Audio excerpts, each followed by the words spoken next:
So Blink Twice is a really good psychological thriller movie, one that definitely does stay with you long after you've finished watching it, and I think Zoë Kravitz has done a really good job in her directorial debut and also writing this movie, because I feel like she's created something really, really interesting. And I got to watch this at the European premiere, which was just such a nice event. And hearing directly from both Zoë Kravitz and Channing Tatum describing this movie was really, really interesting. So Channing Tatum explained that it's a lot about male white privilege and really abusing this power. And Zoë Kravitz was really explaining the female camaraderie built up across this movie and definitely having a bit of a crescendo moment at the end of the film. And I think it's hilarious how she immediately thought of Channing Tatum when she was writing this film. Now, conceptually, I think, the idea of a twisted island paradise that you think is going to be one thing and then very quickly becomes an absolute nightmare is really interesting. It has been done before, I must say, but I do think the way in which they interpreted everything in this film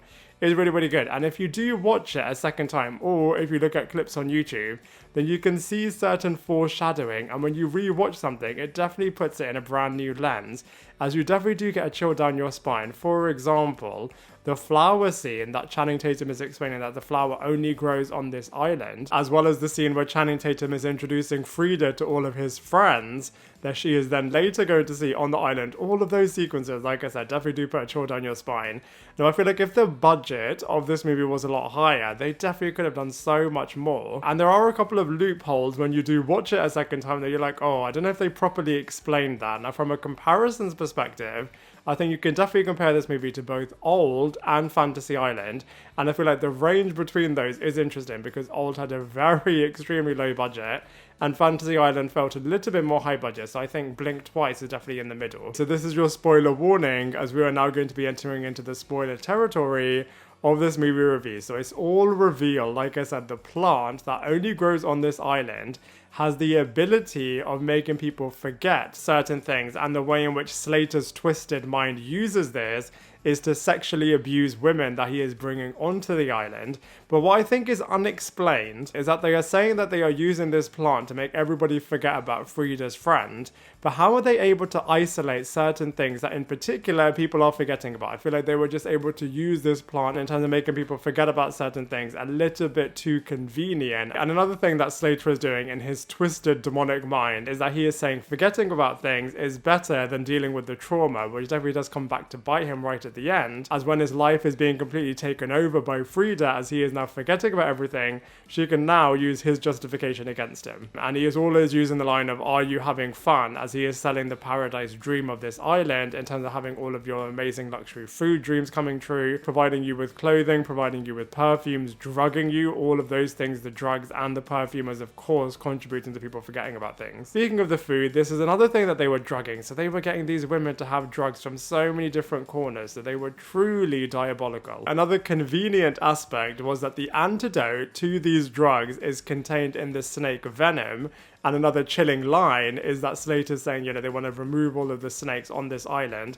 But anyway, Jess gets bitten by the snake, which is allowing her to remember all of the abuse that all of the men are putting her through. And then when she does remember this, they decide to kill her off. But like I said, it's just a little bit random that none of the other women are able to remember Jess. And speaking of memories, of course, the maid remembers Frida when she was on the island beforehand, which is why she was calling her Red Rabbit, and so gives her the venom drink, and then quickly gets Sarah on the same side. And I think that was really nice, actually, as Frida and Sarah were built up originally to be rivals, both wanting to get Slater's attention, but then actually they were a really nice pairing, and then they help all of the other women to remember everything through tricking them into having shots containing the venom. Even though I think the first two parts of this movie definitely could have done more in terms of world building the island, I feel like all of the slow burn, which is typical in a psychological thriller, definitely did pay off in that final act, as just the slaughter of all of these different characters was just so shocking to watch.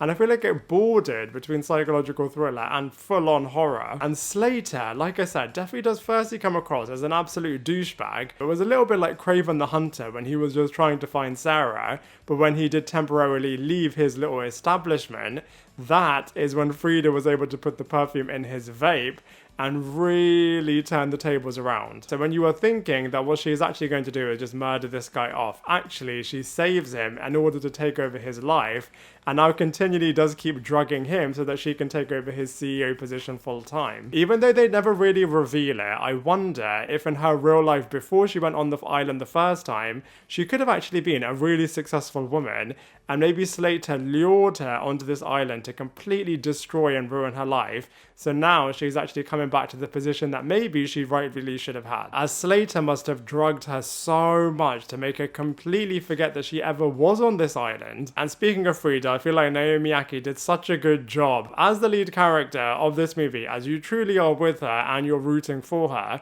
I do feel like she could have given a little bit more in the first 2 acts of this movie, but she totally delivered and owned it in the final act. And going back to the clip of Slater giving her that flower, the line of, she was saying that she was expecting Slater's island to be full of debauchery, and then he's like, oh, there is a lot of drugs on this island at least. Actually, there is all of the debauchery going on, you just don't know it yet. So I think Zoë Kravitz was actually right to select Channing Tatum to play Slater, as in the beginning of this movie, he is coming across as a really cool billionaire guy. But then, as we know, people who tend to have a lot of money do have awful qualities in terms of how they treat people, and I think Slater is the epitome of this, as all of the abuse that he is doing is absolutely disgusting and absolutely diabolical and absolutely awful. And it really does go to show how much of a brilliant actor Channing Tatum is, as he is completely different with his portrayal as Gambit that he absolutely nailed in Deadpool and Wolverine. And I feel like Adria Arjona is absolutely smashing it in Hollywood lately, especially with all of her roles that she has done. For example, being in Hitman opposite Glenn Powell, of course being in the Father of the Bride reboot, as well as being opposite Jared Leto in the hilarious Morbius. And I feel like one of her lines early on in the movie, for example, when she was saying, you have to do what you have to do to survive,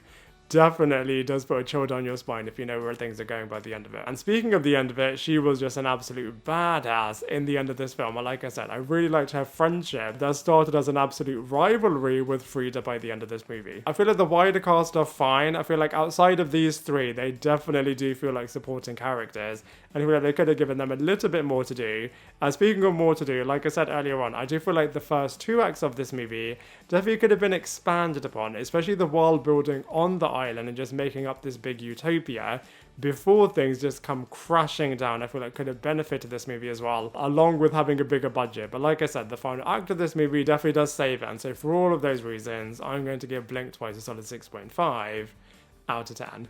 Now I'd love to hear from you. What did you think of this movie? Let me know your thoughts in the comment section below, and I look forward to seeing you in my next video.